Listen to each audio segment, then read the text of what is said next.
Hello friends, welcome to our YouTube channel brain for code learning. तो आज का जो हमारा टॉपिक है आईओएस ऐप डेवलपमेंट के अंदर वो है कैसे हमने एक ऐसी एग्जांपल तैयार करनी है जिसमें हमने लोकल जो जेसन फाइल है उसमें से डेटा को कैप्चर करना है, उसको डिकोड करना है और बाद में उसको डिस्प्ले करवाना है टेबल व्यू कंट्रोलर की हेल्प के साथ as a scrolling list of items की फॉर्म के अंदर। और इस बार जो टेबल व्यू का स्टाइल यूज करेंगे हम वो करेंगे सब टाइटल स्टाइल।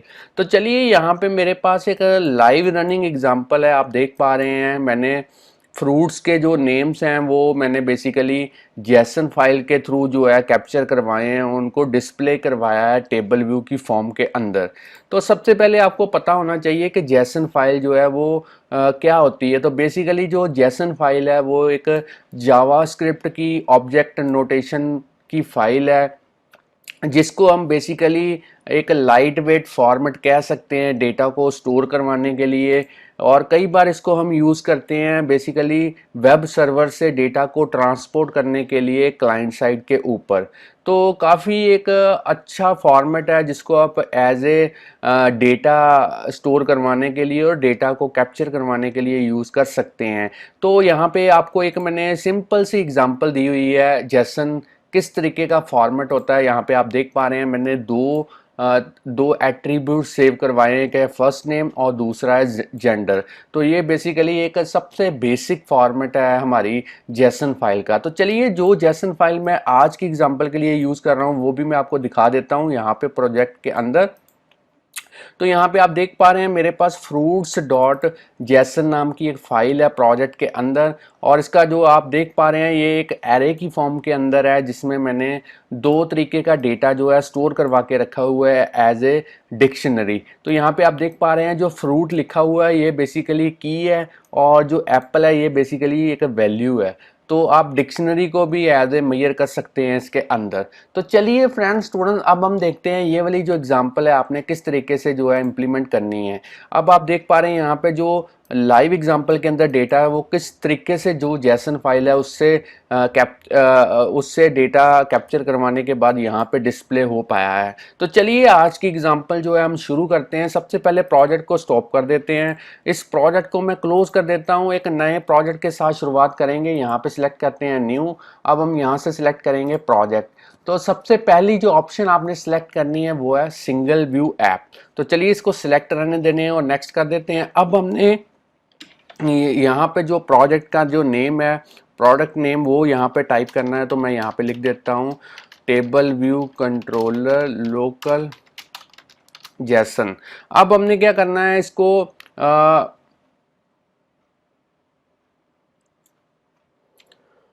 तो यहाँ पे जो लैंग्वेज यूज करेंगे वो करेंगे हम स्विफ्ट। तो चलिए नेक्स्ट के ऊपर क्लिक करते हैं। अब हमने यहाँ पे एक फोल्डर क्रिएट करना है ताकि आज के प्रोजेक्ट का जो सारा सोर्स कोड है वो किसी फोल्डर के अंदर सेपरेटली जो है सेव हो पाए। तो यहाँ पे मैंने फोल्डर का नेम दे दिया है, आपने कहीं पे भी जहाँ पे भी आपको सूटेबल लगे आप वहाँ पे प्रोजेक्ट को जो है वो सेव कर सकते हैं। तो मैं क्रिएट कर देता हूँ अब इसको।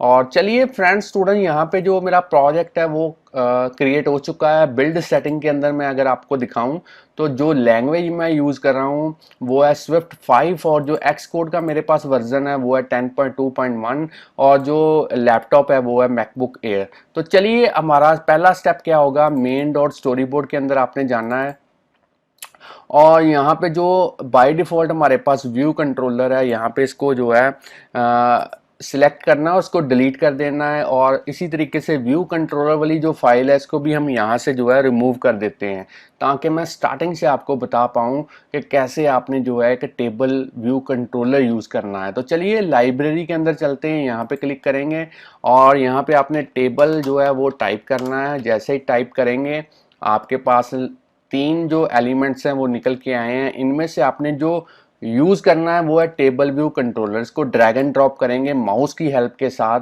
अपने स्टोरी बोर्ड के ऊपर।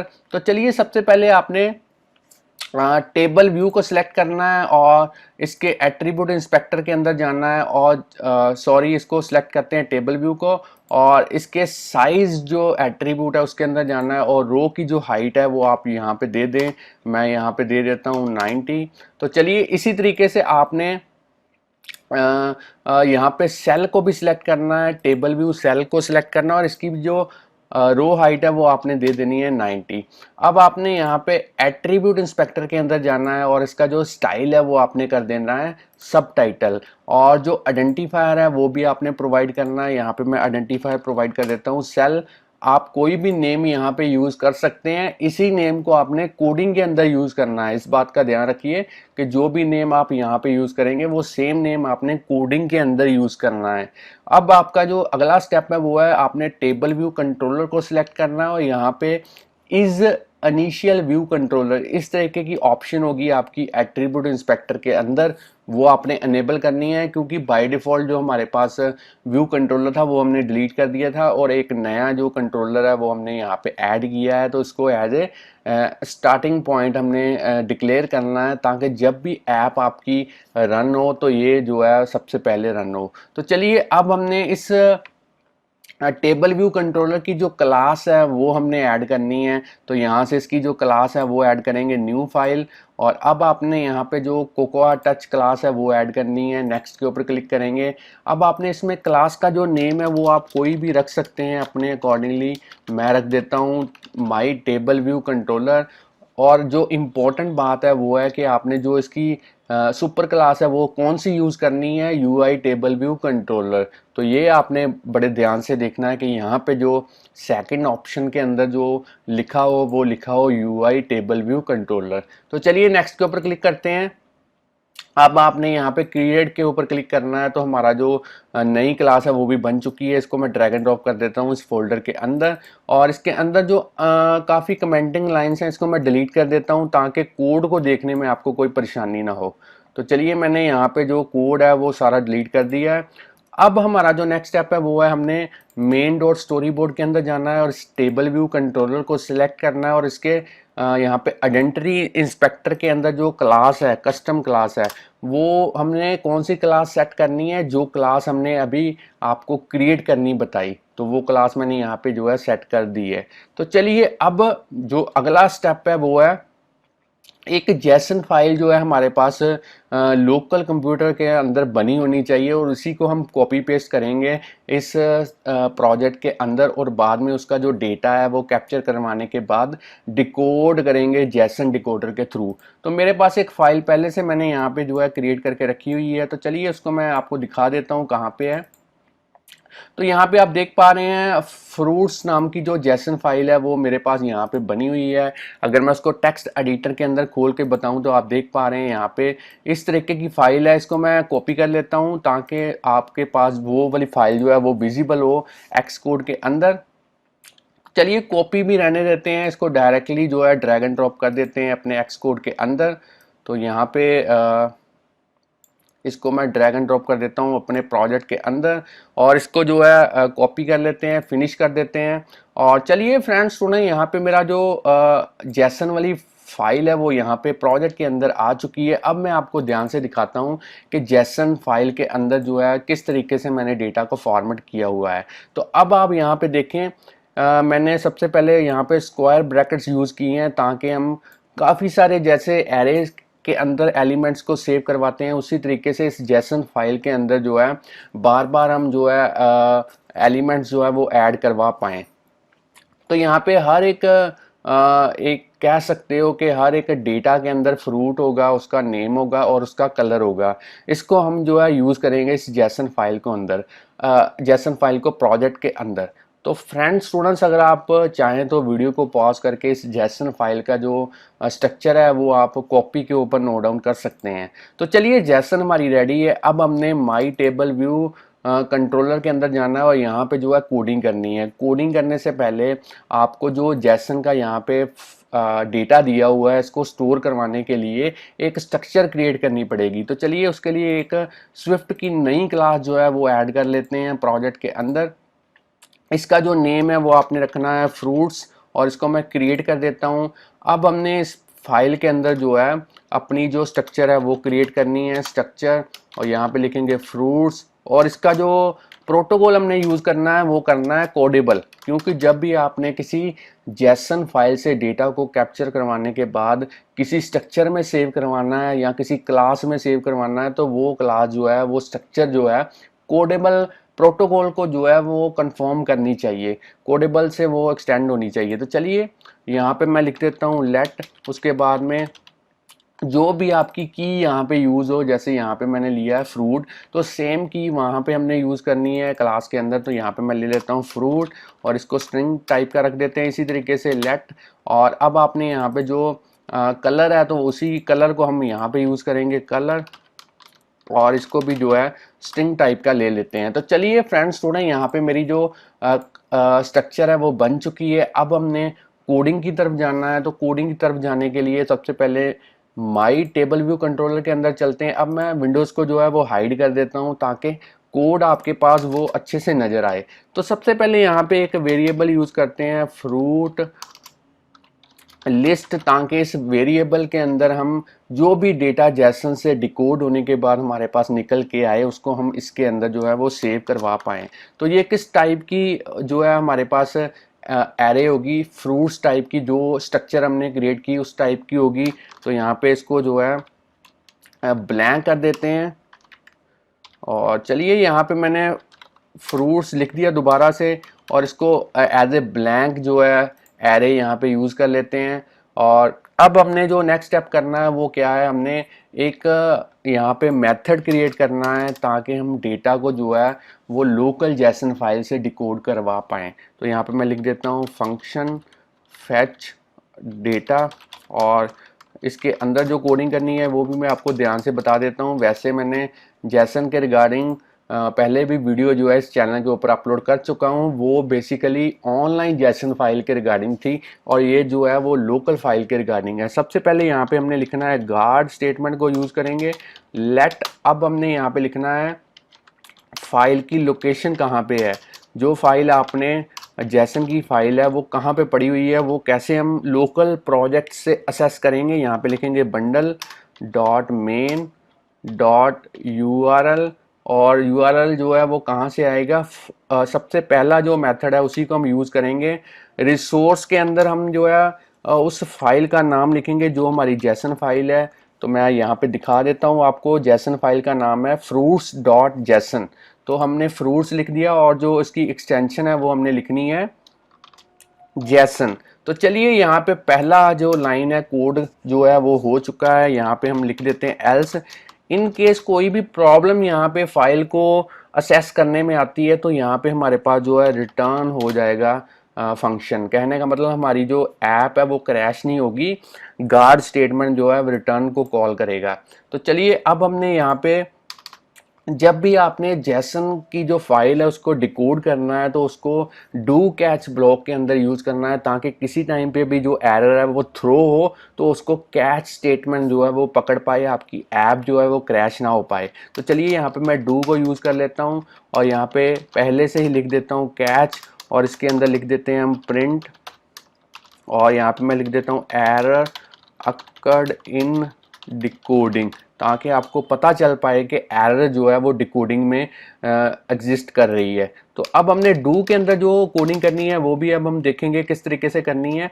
तो सबसे पहले डू के अंदर आपने करना क्या है, लेट ले लेते हैं डेटा। डेटा कहाँ से आएगा, ट्राई को यूज़ करेंगे, क्योंकि जब भी हम किसी फाइल लोकेशन से डेटा को कैप्चर करते हैं तो एरर जो है वो थ्रो हो सकती है। तो यहाँ पे मैं ले लेता हूँ डेटा, और इसके अंदर जो करना है हमने यूज़ वो कौन सा करना है, यहाँ पे मैं आपको बता देता हूँ कंटेंट ऑफ, और यूआरएल कहाँ से आएगा, वो फाइल लोकेशन से आएगा।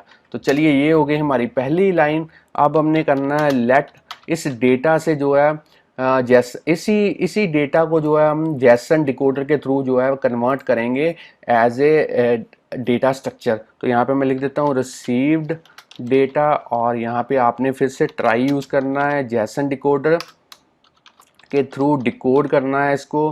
और कौन सा आपने यहाँ पे डिकोडेबल जो प्रोटोकॉल है वो कौन सा था, वो यहाँ पे मैं बता देता हूँ आपको। जो भी आपने यहाँ पे एरे यूज़ की है, यहाँ पे आपने देखा था ना फ्रूट्स डॉट स्विफ्ट के अंदर मैंने फ्रूट्स नाम की एक स्ट्रक्चर क्रिएट की थी, तो उसी को हम कोडिंग के अंदर यूज़ करेंगे। यहाँ पे लिखेंगे फ्रूट्स, और उसके बाद में डॉट सेल्फ।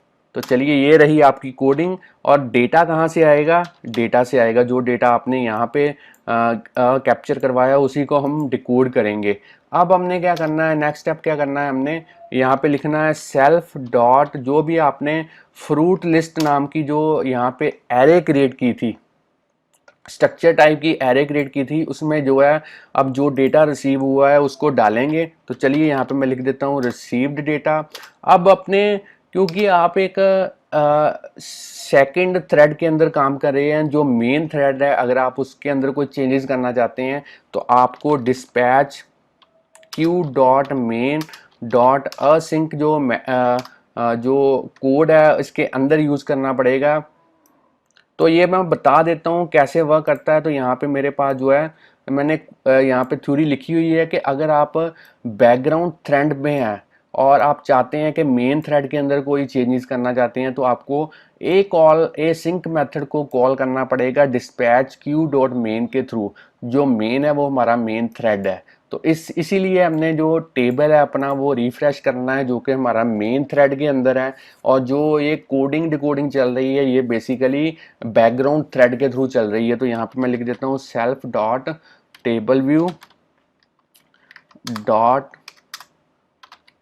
रीलोड। तो चलिए डेटा भी हमने यहाँ पे रीलोड जो है वो करवा दिया है। अब हमारा जो नेक्स्ट स्टेप है वो मैं आपको बताता हूँ। आपने जो टेबल व्यू है कंट्रोलर है उसकी जो कॉन्फ़िगरेशन है वो कोडिंग के थ्रू करनी है ताकि हम डेटा जो है वो डिस्प्ले करवा पाएँ।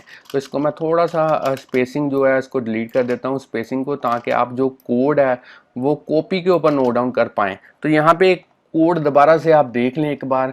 सबसे पहले आपने ये वाला कोड यूज़ करना है, इसको कॉपी के ऊपर नोट डाउन कीजिए। अब आपने सबसे इम्पोर्टेंट ये वाला कोड जो है जैसन डिकोडिंग को करने के लिए यूज़ करना है, तो ये भी आप कॉपी के ऊपर नोट डाउन कर लें। तो चलिए अब हमने यहाँ पे जो हमारा टेबल व्यू कंट्रोलर है इसके अंदर जो नंबर ऑफ सेक्शन है यहाँ पे 1 लिखेंगे। जो हमारे पास number of rows in section है वो लिखेंगे। जो भी हमारे पास फ्रूट लिस्ट नाम की एरे है उसके जितने भी एलिमेंट होंगे उनको काउंट करेंगे और उन्हीं के अकॉर्डिंगली जो नंबर ऑफ रोज हैं वो होंगी। अब हमने यहाँ पे जो है हर एक सेल को क्रिएट करना है। तो सेल फॉर रो एट इस तरीके का जो कोड है हम यूज़ करेंगे। यहाँ पे आप देख पा रहे हैं पैरामीटराइज मेथड है टेबल व्यू का। अब हमने यहाँ पे लिखना है लेट सेल और इसको एज ए लेंगे UI table view cell, optional लेंगे।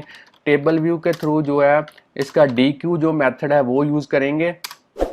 और आइडेंटिफायर के अंदर हम यही आइडेंटिफायर लिखेंगे जो हमने यहाँ पे यूज़ किया था मेन डॉट स्टोरी बोर्ड के अंदर। मैं आपको दिखा देता हूँ एक बार फिर से।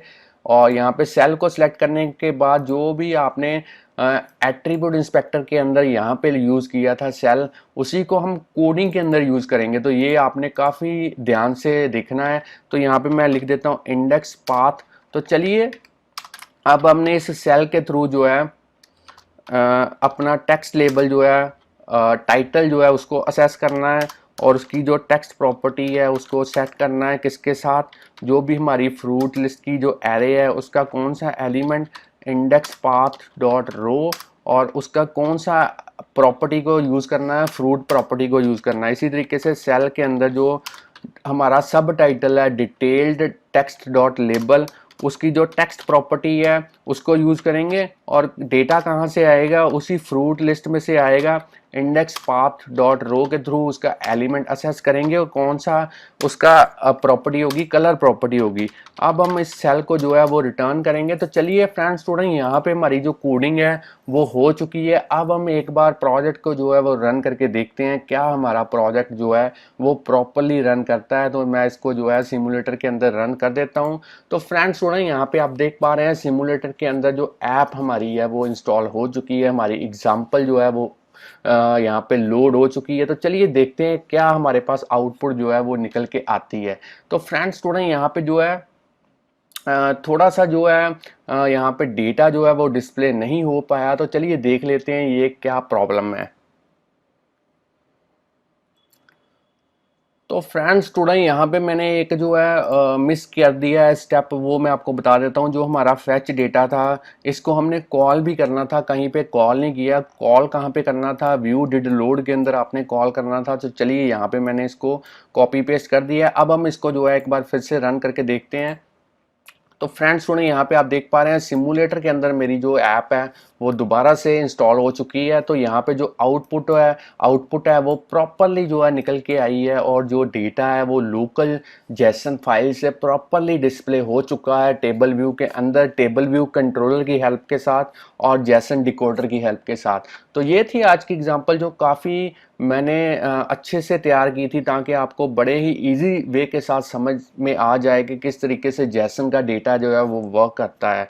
तो फ्रेंड्स स्टूडेंट्स, अगर आपको आज की एग्जांपल के बारे में नॉलेज मिल चुकी है तो जल्दी से इस वीडियो को लाइक कीजिए, और अगर इसी तरीके से आप वीडियोस और भी चाहते हैं तो इस चैनल को सब्सक्राइब कर दें और हमें बताते रहें कि कौन सा टॉपिक आप नेक्स्ट वीडियो में चाहते हैं। हमें कमेंट करके ज़रूर बताइए।